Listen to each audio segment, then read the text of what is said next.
Alright, today I'm going to be looking at The Green Lantern, the brand new #1 from DC, written by Grant Morrison. This book is highly anticipated.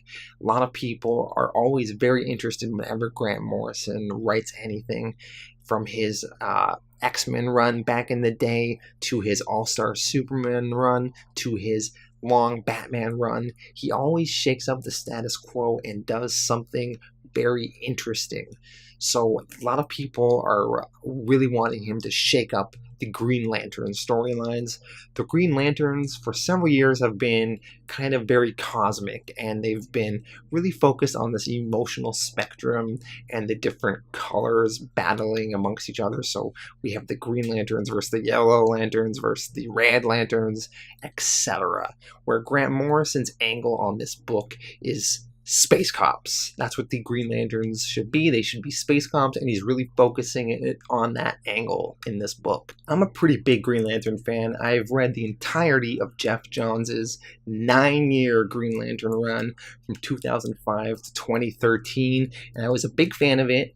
And when he dropped off and Robert Venditti took over, I've dropped off of the book here and there. I read a couple issues and then I leave again, so I'm kind of excited to see what Grant Morrison does with the character, and if this new Space Cop angle will be more exciting.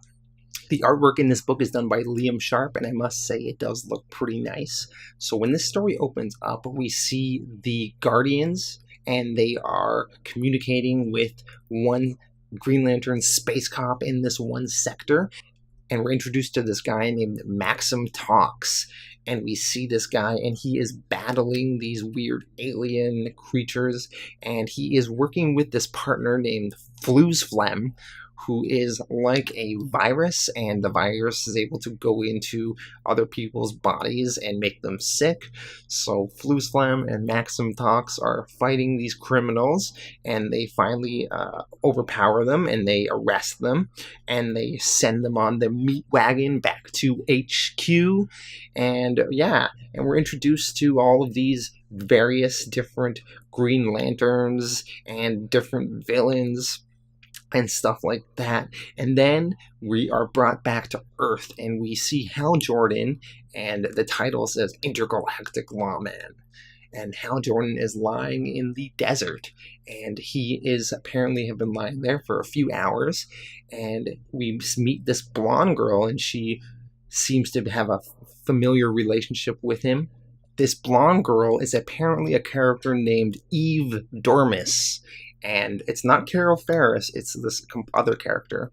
And this Eve is apparently a person from Hal Jordan's past that was in the Green Lantern stories in the 60s or 70s, and Grant Morrison wanted to sort of bring her back into the current day storylines.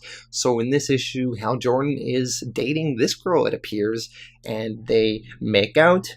And then Hal Jordan is wandering the desert, and then he meets these random homeless people, but they're not homeless people, they are some sort of alien life form, and they speak really weird, and they start attacking Hal Jordan, but Hal Jordan easily overpowers them.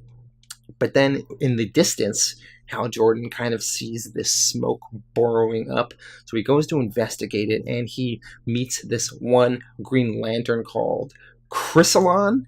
And this Chrysalon, he was earlier in the issue when we were meeting all these new Green Lanterns, and he was one of the people that was getting these criminals in the beginning of this issue. And apparently these criminals have, I guess, crash landed on Earth, and they're very dangerous. So Hal Jordan, he fires up his Green Lantern ring and recharges, and then he goes after these criminals. He manages to apprehend them, and now he is transporting them back to Oa. And when he's on New Oa, he's talking to the Guardians, and they're telling him about all these problems, and they're setting all this stuff up for future issues. So they tell him that there has been revisions in the Book of Oa, and what could that possibly be? And then Grant Morrison drops all these new random things, or maybe they were old things and he's bringing them back.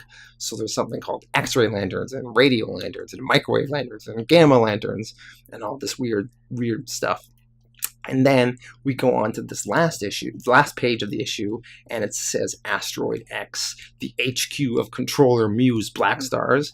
I don't know who Controller Mu is or these Black Stars, but we're introduced to something called the Antimatter Lantern, and it's like a Cybertronic Hal Jordan looking dude. So yeah, that's how this issue ends. This was a very interesting debut issue.